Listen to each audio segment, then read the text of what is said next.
Ça y est, l'année scolaire a officiellement commencé, alors on s'y met?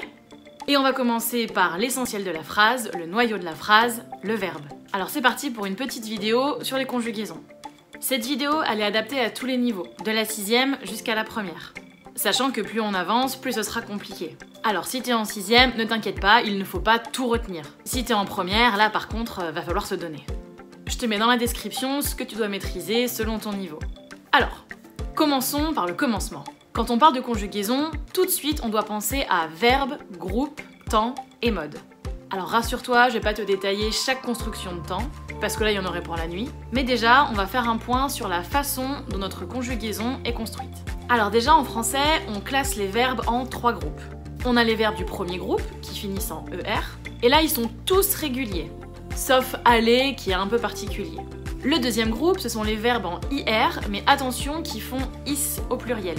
Par exemple, le verbe finir, ça fait nous finissons, vous finissez, ils finissent, donc c'est du deuxième groupe.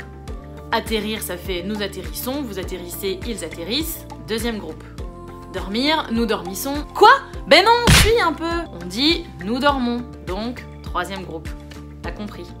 Le français, on va dire que ça fait 10 ans minimum que tu le parles. Alors fais-toi confiance. Instinctivement, tu sais si ça fait is au pluriel ou non. Et puis si vraiment t'as un doute, tu vas sur conjugaison.com et tu auras les réponses à toutes tes questions existentielles.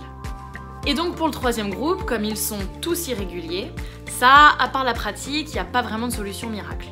Alors, tu verras qu'il y aura quand même quelques régularités. Certains se conjuguent sur le même modèle. Par exemple, tous les verbes avec prendre se conjuguent comme le verbe prendre.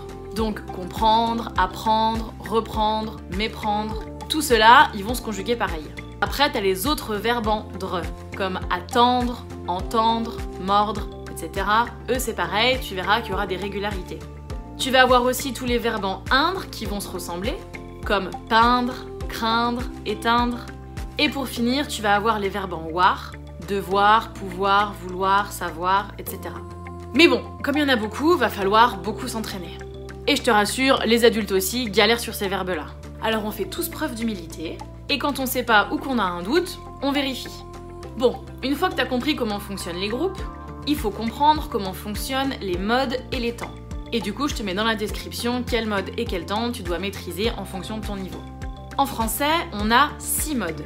L'infinitif, l'indicatif, le conditionnel, le subjonctif, l'impératif et le participe.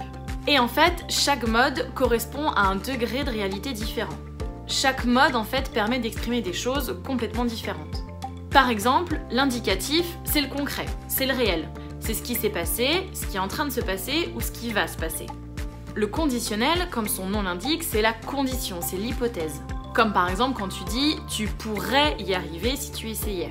On peut aussi exprimer le regret ou le reproche avec le conditionnel, quand tu dis « tu aurais dû faire ça » par exemple.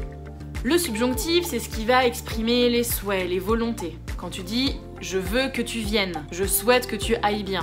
Tu peux aussi exprimer le doute avec le subjonctif. Quand tu dis « je ne suis pas sûre qu'il soit d'accord ». Tu peux aussi exprimer les sentiments. « je suis heureuse que vous écoutiez ». Bref, le subjonctif, c'est tout ce qui est subjectif. Subjonctif, subjectif, t'as compris? Boléric. C'est trop la pourrir au bureau avec ça. Et puis on a l'impératif qui exprime les ordres ou les conseils. Fais ci, fais ça, écoute, ne pars pas. Donc là, ces 4 modes, ce sont des modes personnels. Ça veut dire qu'à chaque fois, ils ont un sujet qui est exprimé. Et puis il reste 2 modes qui sont impersonnels et qui n'ont pas de sujet donc. Tu vas avoir l'infinitif, ça c'est quand le verbe il n'est pas conjugué, et le participe. On s'en sert notamment dans les temps composés ou en tant qu'adjectif. Ça, c'est avec le participe passé. Bref, je te referai des vidéos sur chaque mode en détail, mais là, c'est pour que tu aies vraiment une vue globale. Et donc, dans chaque mode, il va y avoir des temps. Alors, l'indicatif, c'est là où il y en a le plus. Tu as 8 temps à l'indicatif. Ensuite, tu as le subjonctif où tu as 4 temps. Mais bon, à l'école, on vous en fait bosser 2, vraiment 4 si vous êtes chaud, quoi. Et les autres modes, ils n'ont que 2 temps. Oui, même l'infinitif a un présent et un passé. Et puis donc, dernière chose qu'il faut comprendre à propos des temps, c'est qu'il y a des temps simples et des temps composés.